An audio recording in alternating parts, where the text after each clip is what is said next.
If heaven was hosting a party for legends, then these 10 YouTubers would all be invited. Supplying the vodka would definitely be Apetor, who sadly predicted his own death just days before it happened. His final video was titled "I am not dead, I am 57 today," and it followed the same premise as all his other content. Apetor would film himself almost always drinking spirits before going out to play in extremely cold conditions. He'd mow his grass in the middle of a hailstorm, wash himself in bathtubs filled with ice, and wriggle like a worm in the snow. But on the subject of his death, the most important series had the label "On Thin Ice." As the title might suggest, Apetor would ice skate on barely frozen lakes before always falling through to make it entertaining. The problem was, due to possible intoxication and having ice skates on his feet, Apetor often struggled to escape the freezing water and had no one there to help if things didn't go to plan. I'm most time alone, 99%.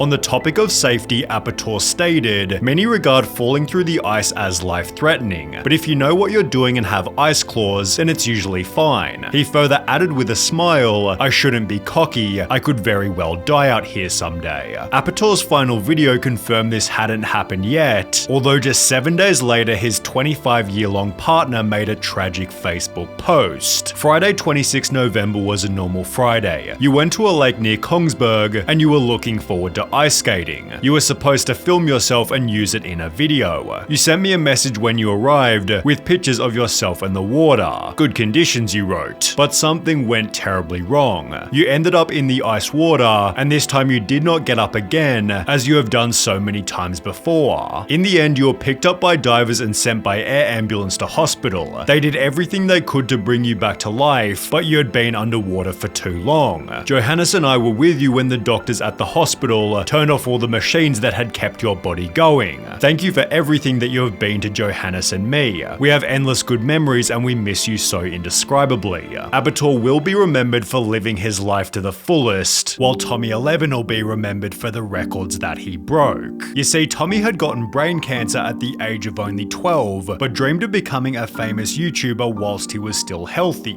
After 2 months of uploading, Tommy had gained a measly 10 subscribers. However, the Facebook page Velociraptor and its 16 million followers were about to change Tommy's life forever. They'd post a photo of Tommy's channel with the caption, "Let's fulfill a dream. His name is Tommy, unfortunately he has brain cancer, but he has the hope of being known as a YouTuber. It is our time to make a child happy. Shall we help him? Here's Tommy's channel." Only 3 hours and 40 minutes later, a comment showed Tommy had gained 800,000 subscribers, grabbing the attention of Dross Rotzank, El Rubius OMG, Oron Play and the Gref, who sent their combined 100 million subscribers to help with the young boy's dream. Within only 10 days, Tommy had gone from 476 subscribers to 7.2 million, which after growing to 10 million later that year, also meant he broke the following records: the most subscribers gained in an hour, the most subscribers gained in a day, the most subscribers gained in a week, the fastest channel to achieve 1 million subscribers, and the youngest creator to achieve both 1 and 10 million subscribers. Tommy was therefore also sent a diamond play button, although only his parents were there to see it come. Tommy had died just 2 months beforehand at the age of only 12. In the very same year, we lost Laoshu 55,000. Moses McCormick taught himself to speak over 50 languages fluently, then talked to random native speakers who were always extremely shocked.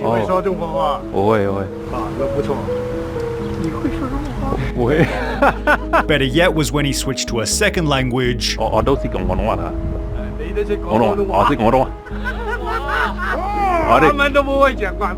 when he spoke an unusual language that wasn't quite so common. You Germany? I'm Hungarian. Oh, Hungarian. These videos helped Moses to gain 1 million subs. However, in May 2020, Laoshu's brother Mark, who often appeared in the videos, uploaded his own video titled "Warning Video to Laoshu Family, Friends and Fans, Moses is not safe." In the video, Mark explained that Laoshu had begun a new relationship with a girl who he believed was acting very strangely. "I don't know this girl, and she came out of nowhere. And she's an ex-federal agent." The video was especially concerning after this was also said, "We have to pray for Moses right now. He is not well. She actually has been manipulating him, and he is not well. He's not well. And while this could have been dismissed as an overprotective brother, Lao Shu died unexpectedly only 9 months later. The cause of death was supposedly a heart attack, yet Lao Shu's brother didn't buy it for a second. And it would be a damn lie to tell the world that he died of a heart attack. He'd upload a new video believing Lao Shu was murdered by his girlfriend. In 2020, I shared my concern regarding being associated with that new girl that nobody knew. Also starting an online fundraiser which read, "My brother didn't have any chronic illness and never complained to me about heart issues. When I seen the condition of his body, I immediately knew he was killed," yet Lao Shu's girlfriend responded to the claims by calling them baseless conspiracy theories.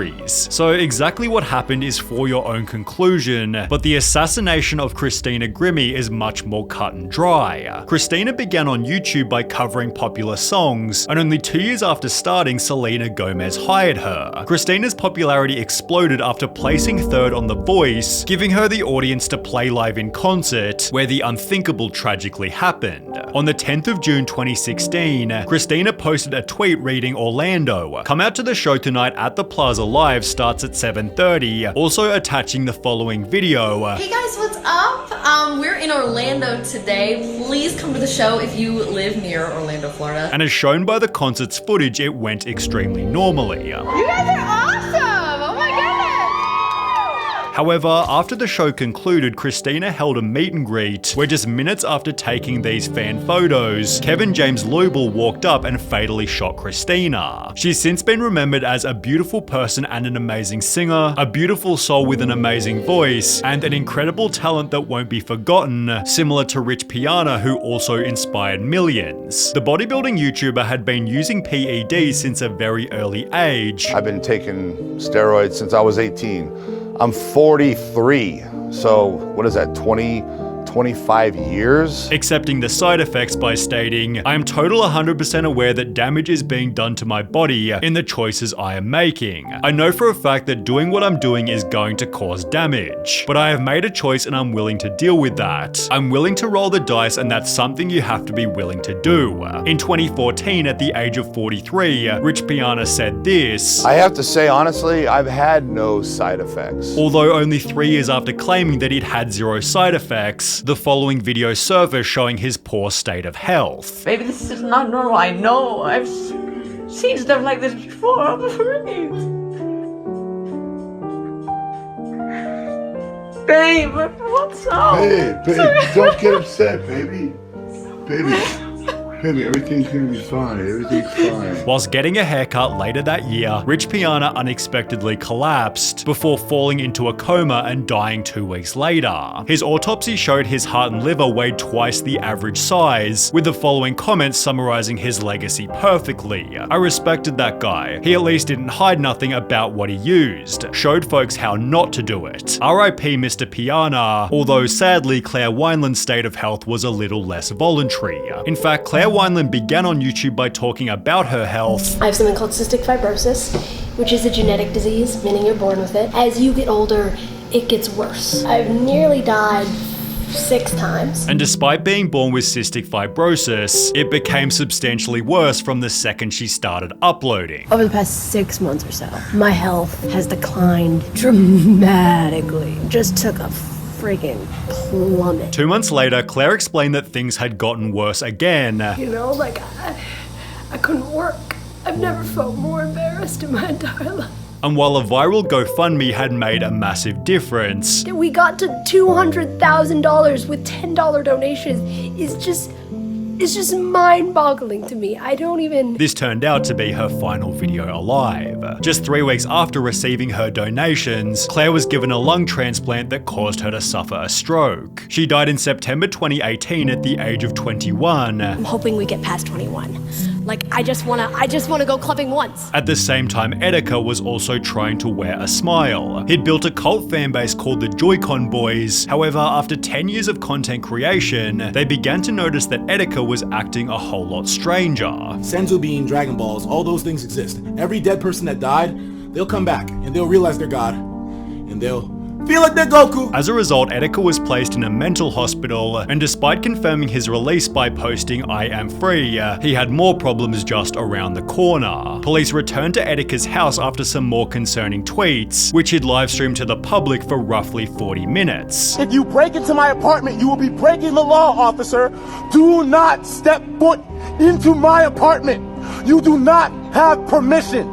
Now leave the premises before I call my lawyer and have him sue you. 2 months later, he'd post a new video titled "I'm sorry." I'm sorry I betrayed your trust. I'm sorry I pushed you all away. I'm sorry I made a clown of myself. After which his phone and bag were found abandoned on the ground. Police then found Apetor's body roughly 5 days later, but at least Bernard Albertson's life had a much more wholesome ending. Bernard didn't begin on YouTube until the age of 72, but had lived such a jam-packed life his stories were instantly welcomed. On the 8th of November 2013, he'd post the incredibly viral An Old Man's Advice video, inspiring his audience with a couple words of wisdom. You can do anything that you want to do. Don't say the world is just against me. That's not true. Fun fact, no one searched for this, but we all needed it. He'd therefore post another installment with the opposite philosophy to most boomers. Young people, without you, this world is nothing. You are the backbone of this world. Before uploading a series of Bible teachings, one of which from April 2019 discussing Armageddon and the end times. Well, as the top comment read, "May you rest in peace," it turns out this video was the end for Bernard himself, who died in October 2019 just before his 81st birthday. The channel remains active with content posted by his son, while more tragically, Technoblade's channel is still active with content posted by his dad. Technoblade was gaining roughly 20 million views per video when after a 3-month break he'd make an unexpected announcement. So in the last few days of July, I noticed that my right arm was starting to hurt a decent amount. I headed over to the doctor to see what was wrong, and the reason my arm hurts is because I have cancer. Techno spent the video joking like it wasn't all that serious. Of all the phone calls I've made, nobody took the news worse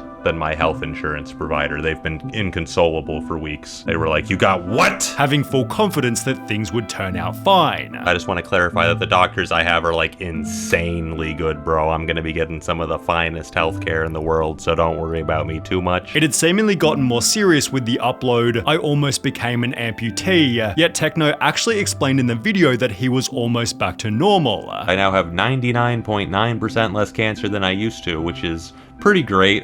World of difference between that at 100%, but so far everything is going according to plan. It seemed his condition was only getting better. So my arm, it's gotten a lot better. I can raise my elbow up to like my chin and my arm up to my forehead. However, only 3 months afterwards, it was confirmed by his dad that Technoblade had passed. Despite talking about the cancer in his arm, Techno didn't mention that it spread across his lungs, taking his life and devastating a fan base like the death of Joe Lindner. He was often referred to as the legendary Joesthetics, initially going viral for a muscle movement known as Alien Gains. However, Joe explained that it came from rippling muscle disease, and it was actually difficult to live with. By the way, it hurts so much, bro. It hurts like crazy. Further adding on Bradley Martin's podcast, it affected his vital organs. But there's nothing bad to the disease, no? Let's be honest, the muscle is also, the heart is also a muscle. Yeah. And that's my biggest concern that's always. Scary. What if I have such a bad cramp that my heart gets a cramp? I don't know. It's called a heart attack. The conversation then flowed toward bodybuilding deaths. The fitness industry in general, a lot of people are kind of, you know, going out. Yet neither Brad or Joe could have ever guessed that only 23 days later Joe would meet a similar fate. His girlfriend announced his death via Instagram, the cause of which being a brain aneurysm, remembering her partner with a pretty accurate description. An amazing and incredible person in this world.